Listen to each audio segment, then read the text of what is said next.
Welcome to BMT coaching. मैं आप सभी विद्यार्थियों का बीएमटी कोचिंग के इस यूट्यूब चैनल पर अभिनंदन करता हूं।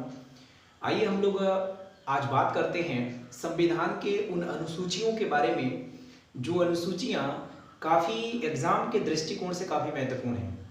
एक चीज़ तो आप बिल्कुल भली भांति से जानते होंगे कि आए दिन जितने भी एग्ज़ाम भारतवर्ष में होते हैं उन सभी एग्ज़ामों में भारत के जो संविधान है उन संविधान में जो अनुसूची हैं, जो भाग हैं और जो अनुच्छेद हैं, वहाँ से सवाल पूछे जाते हैं। तो आप बिल्कुल आसानी से इनको समझ लीजिएगा, ये आपको याद हो जाएंगे। आपको बहुत ही मतलब कि आसान शब्दों में हम इसको बताने वाले हैं और बहुत ही आसान शब्दों में आपको समझ में भी आएगा।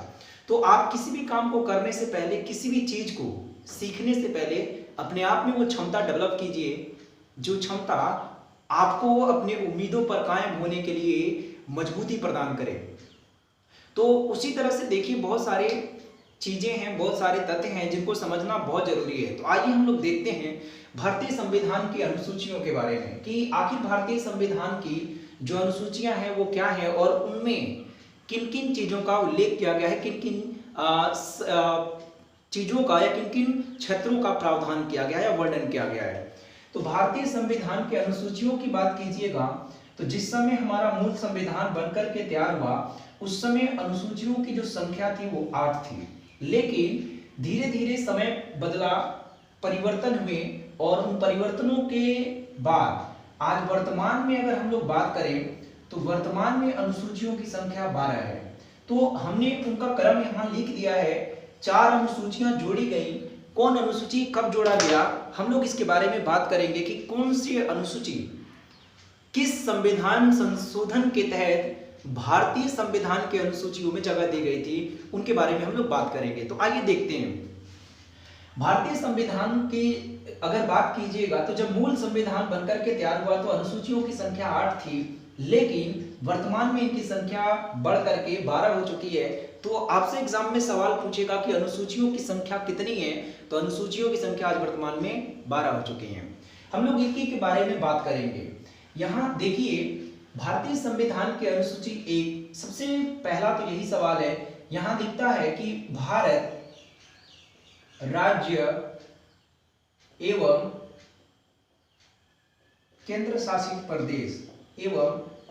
शासित प्रदेश का उल्लेख है। एक चीज आप बिल्कुल जान लीजिए कि भारतीय संविधान का भाग 1, भारतीय संविधान के अनुसूची 1, भारतीय संविधान के अनुच्छेद 1, इन तीनों में यही बात लिखा गया है कि भारत एवं उसके राज्य क्षेत्र एवं उसके केंद्र शासित प्रदेश के बारे में उल्लेख किया गया है। अर्थात आप कह सकते हैं कि भारत राज्यों का संघ है। इस बात का उल्लेख भारतीय संविधान का भाग 1, अनुच्छेद 1 और अनुसूची 1 में किया गया है। तो अभी हाल ही में एक सवाल भी पूछा गया था कि यदि भारत में नए राज्यों का सृजन किया जाता है तो उस राज्य को किस अनुसूची में रखा जाएगा, तो अनुसूची 1 में रखा जाएगा। अर्थात भारत में अभी कितने राज्य हैं, तो अभी वर्तमान में 28 राज्य हैं और केंद्र शासित प्रदेश कितने हैं, तो 9 हैं। यानी कि आपसे सवाल पूछेगा कि राज्य एवं केंद्र शासित प्रदेशों का उल्लेख कहां किया गया है, तो भारतीय संविधान के भाग 1, अनुच्छेद 1 और अनुसूची 1 में किया गया है। इन चीज को आप भली भांति जानते भी होंगे और इसको बिल्कुल तौर तरीके, बिल्कुल आसान शब्दों में इसको जानने का प्रयास कीजिए। तो किसी भी भारत में अगर किसी भी नए राज्य का सृजन होगा या राज्यों की अगर क्षेत्रों को सीमित किया जाएगा, उन सब के बारे में उल्लेख भारतीय संविधान का अनुसूची 1 करता है। भारतीय संविधान के अनुसूची 2 की बात करते हैं तो भारतीय संविधान के अनुसूची 2 वेतन एवं भत्तों का वर्णन है।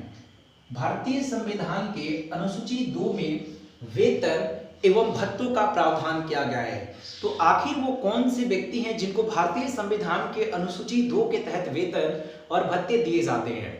तो कहा गया कि भारतीय संविधान में जो महत्वपूर्ण और संवैधानिक पद हैं उन्हीं पदों को भारतीय संविधान के अनुसूची 2 के तहत वेतन दी जाएगी। भारत के राष्ट्रपति, उपराष्ट्रपति, संसद में लोकसभा अध्यक्ष हो गए, सुप्रीम कोर्ट, हाई कोर्ट के न्यायाधीश हो गए, सुप्रीम कोर्ट, हाई कोर्ट के न्यायाधीश हो गए, कैग हो गए, उसके बाद अटॉर्नी जनरल, ये सभी के सभी जितने भी महत्वपूर्ण अधिकारी पद हैं जो एक संवैधानिक पद है, इन सभी संवैधानिक पदों को जो वेतन एवं भत्ते दिए जाते हैं वो अनुसूची 2 के तहत दी जाती है। अनुसूची 2 के तहत वेतन एवं भत्तों का वर्णन किया गया है, जिनमें भारत के राष्ट्रपति, उपराष्ट्रपति, कैग, उसके बाद नियंत्रक व महालेखा परीक्षक, उसके बाद से जो अटॉर्नी जनरल है, सुप्रीम कोर्ट एवं हाई कोर्ट के न्यायाधीश हो गए, इन सभी अधिकारियों का जो वेतन है वो भारतीय संविधान के अनुसूची 2 के तहत दी जाती है। आगे भारतीय संविधान के अनुसूची 3 जो है, ये अनुसूची 3 शपथ का उल्लेख करता है, शपथ का उल्लेख करता है। इसका मतलब क्या है कि भारतीय संविधान के अनुसूची 2 जब वेतन एवं भत्तों का प्रावधान किया तो जो व्यक्ति भारतीय संविधान के अनुसूची 2 के तहत वेतन एवं भत्तों को प्राप्त करता है, उसी व्यक्ति को भारतीय संविधान के अनुसूची 3 के तहत शपथ दिलाई जाती है।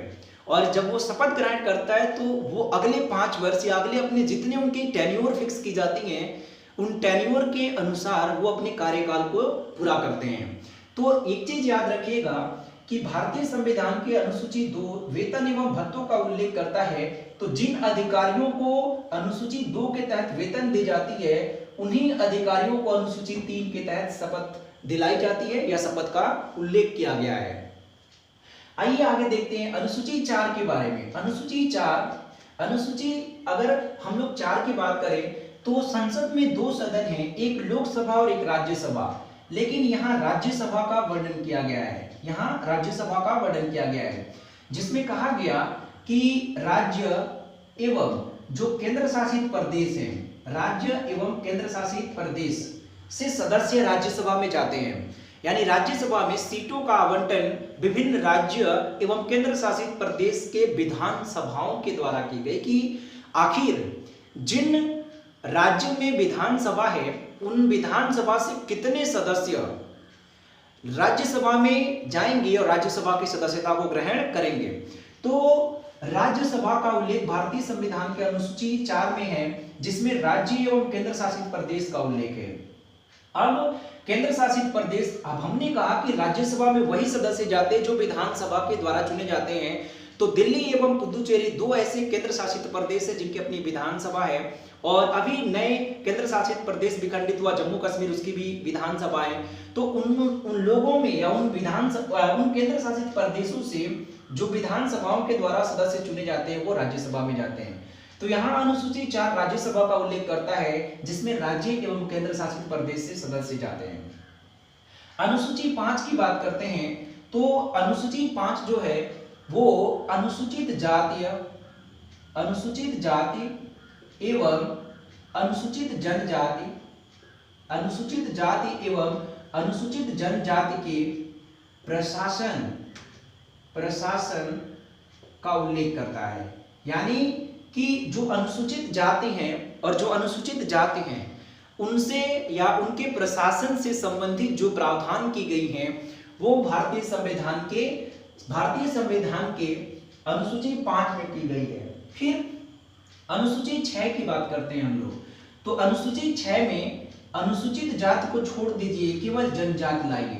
भारत के 4 राज्य असम हो गया, मेघालय हो गया, मिजोरम हो गया एवं त्रिपुरा हो गया। इनमें जो जनजातीय क्षेत्र के लोग हैं, इन जनजातीय क्षेत्र के लोगों को प्रशासन से संबंधित प्रावधान किए गए हैं। ये बहुत बार एग्जाम में प्रश्न पूछा है कि भारतीय संविधान का वो कौन सा अनुसूची है जो असम, मेघालय, मिजोरम और त्रिपुरा के जनजातीय क्षेत्र के लोगों को प्रशासन से संबंधित प्रावधान करता है। तो वो अनुसूची 6 है, जिसमें असम, मेघालय, मिजोरम और त्रिपुरा में जो रह रहे जनजातीय क्षेत्र के लोग हैं, उन जनजातीय क्षेत्र के लोगों को प्रशासन से संबंधित प्रावधान की गई है। फिर उसके बाद आगे आइए अनुसूची 7 की बात करते हैं। तो अनुसूची 7 जो है वो संघ अर्थात केंद्र, संघ एवं जो राज्य हैं, इन राज्य के विधायी, इन राज्य के विधायी शक्तियों का बंटवारा किया गया है। विधायी शक्तियों का बंटवारा किया गया है मतलब कि जो केंद्र है उसके कुछ अपने वसूल होंगे, जो राज्य है उसके कुछ अपने वसूल होंगे, और ये दोनों अपने वसूलों पर कायम रहेंगे, और कुछ ऐसी चीजें होंगी जो दोनों के प्रतिस्पर्धा या दोनों के विचारों के आधार पर उस पर कानून लाए जाएंगे, उस पर विचार किया जाएगा। तो एक चीज आप याद रखिएगा कि केंद्र एवं राज्य के बीच विधायी शक्तियों का बंटवारा किया गया, जिसमें 3 सूचियां निर्धारित की गई। एक सबसे पहला बना संघ सूची, फिर उसके बाद दूसरा बना राज्य सूची, और तीसरा बना समवर्ती सूची। अब जरा सा यहाँ गौर करने वाला बात क्या है, आप गौर क्या कीजिए, यहाँ एक चीज गौर कीजिएगा क्या कि संघ सूची, राज्य सूची और समवर्ती सूची, सवाल पूछेगा कि संघ सूची, राज्य सूची और समवर्ती सूची, इन तीनों सूचियों का उल्लेख किस अनुसूची में किया गया है, तो अनुसूची 7 में किया गया है, जिसमें संघ सूची अर्थात केंद्र जो संघ सूची है उस पर भारत सरकार कानून बनाने का काम करती है। संघ सूची में उन विषयों को रखा गया जो विषय केंद्रीय स्तर पर आते थे, और केंद्रीय स्तर पर आते थे जिस पर केंद्र सरकार कानून बनाने का जिम्मा लिया। राज्य सूची की बात करें तो उन विषयों को राज्य स्तर पर रखा गया या राज्य सूची में रखा गया जो विषय राज्य स्तर के थे, और जिन पर कहा गया कि इस पर कानून राज्य सरकार बनाएंगे। समवर्ती सूची की बात करें तो ये एक लौता ऐसा विषय है जिस पर कहा गया कि केंद्र और राज्य दोनों के सहमति, दोनों सरकारों के सहमति से जो कानून लाया जाएगा वो कानून जनता के लिए उपयोगी होगा, यूजफुल होगा। तो संघ सूची कानून भारत सरकार बनाती है, राज्य सूची कानून राज्य सरकार बनाती है, समवर्ती सूची इस पर केंद्र और राज्य दोनों सरकार के सहमति से कानून बनता है। तो आप भली भांति इनको जान लीजिएगा कि इन तीनों अनुसूचियों का उल्लेख भारतीय संविधान के अनुसूची 7 में किया गया है। अनुसूची 8 की बात करते हैं तो अनुसूची 8 भाषाओं का या भाषा का वर्णन करता है। अनुसूची 8 में भाषा का वर्णन किया गया है। तो प्रारंभ में 14 भाषाओं को, जो 14 क्षेत्रीय भाषाएं थी, उन 14 क्षेत्रीय भाषाओं को मान्यता दी गई थी, लेकिन ये बढ़कर के अभी 22 हो चुकी है, यानी कि 22 भाषाओं को अभी संविधान के द्वारा मान्यता दे दी गई है, और ये 22 के 22 क्षेत्रीय भाषा हैं जिन भाषाओं को वहां के स्थानीय लोग बोलने का काम करते हैं। तो एक चीज याद रखिएगा कि अनुसूची 8 भाषाओं का वर्णन करता है। प्रारंभ में इसमें 14 भाषाओं को उल्लेख किया गया, संवैधानिक दर्जा दी गई, लेकिन अभी इनमें 22 जो भाषाएं हैं उन 22 भाषाओं को क्या दिया गया है, मान्यता दी गई है। तो आगे इसमें देखिएगा कि जो भाषा है उसका उल्लेख अनुसूची 8 में किया गया है।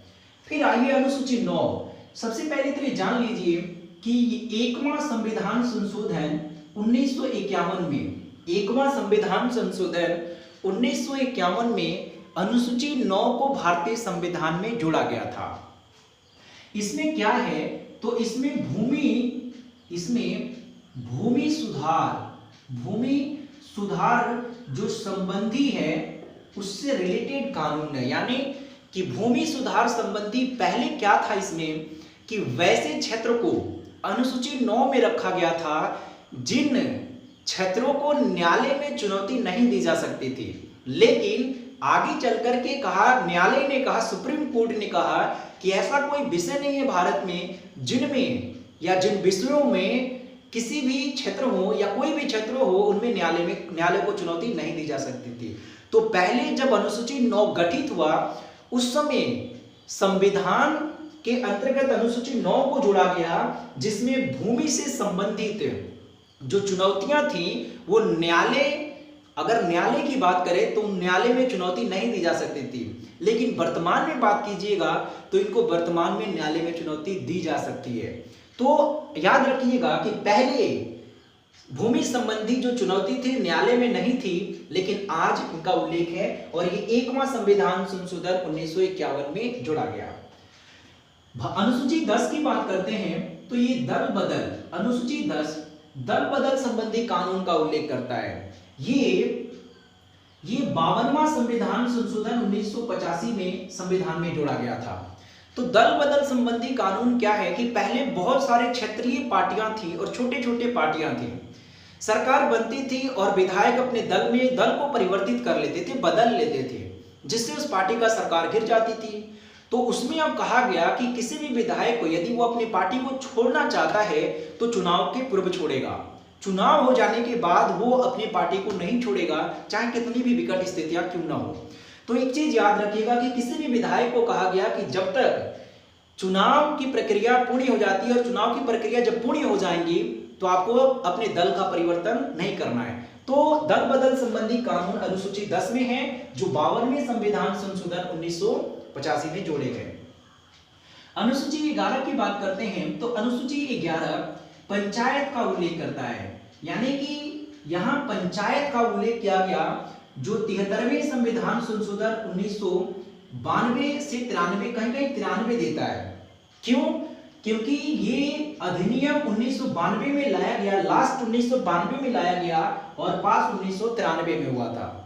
तो अनुसूची 11 पंचायत का उल्लेख करता है और इसको 73वें संविधान संशोधन 1992 से 93 के मध्य जोड़ा गया था, जिसमें पंचायत के कार्य क्षेत्र निर्धारित किए गए और उन कार्य क्षेत्रों में कहा गया कि पंचायत के 29 कार्य क्षेत्र होंगे, जिसमें गली नली, सड़क, मोहल्ला, तालाब, इन सब से रिलेटेड कार्य जो होगा वो पंचायत के अंतर्गत आएगा, पंचायत के अधीन आएगा। फिर अनुसूची 12 की बात करें तो ये नगर पालिका का उल्लेख करता है और इसको 74वें संविधान संशोधन 1992 के तहत संविधान में जोड़ा गया, जिसमें 92 से 93 ये भी देता है और इसके कार्य क्षेत्र निर्धारित किए गए थे। इसके कार्य क्षेत्र 18 क्षेत्रों में बट गए। यानी एक चीज तो आप बिल्कुल याद रखिएगा कि जो अनुसूची 11 है वो पंचायत का उल्लेख करता है, जिसको 73वें संविधान संशोधन 1992 के तहत जोड़ा गया, जिसमें पंचायत के कार्य क्षेत्र 29 डिसाइड किए गए। अनुसूची 12 की बात कीजिएगा, ये नगर पालिका का उल्लेख करता है या इसमें वर्णन किया गया है, जो 74वें संविधान संशोधन 1992 के तहत संविधान में जोड़ा गया और इसमें 18 कार्य क्षेत्र इसके निर्धारित किए गए थे। तो एक चीज तो आप याद रखिएगा कि ये जितने भी चीज है बहुत महत्वपूर्ण है, बहुत ही आसान शब्दों में हमने आपको बताने का काम किया। आप 1 से 2 बार इनको देखिएगा, ये आपको बिल्कुल याद हो जाएंगे। ऐसा कोई चीज नहीं बना है कि जो आप चाहें और न करें। आइए रिकॉल करते हैं। अनुसूची 1 भारत और उसके राज्य एवं केंद्र शासित प्रदेश का उल्लेख किया गया, अर्थात भारत राज्यों का संघ है, इस बात का उल्लेख है। अनुसूची 2 वेतन एवं भत्तों का उल्लेख करता है, भारत के राष्ट्रपति, उपराष्ट्रपति, सुप्रीम कोर्ट, हाई कोर्ट के न्यायाधीश, कैग हो गया, फिर उसके बाद महान्यायवादी हो गए, लोकसभा के अध्यक्ष हो गए, इन सबके वेतन जो हैं वो अनुसूची 2 के तहत दी जाती है। जिन अधिकारियों को वेतन अनुसूची 2 के तहत दी जाती है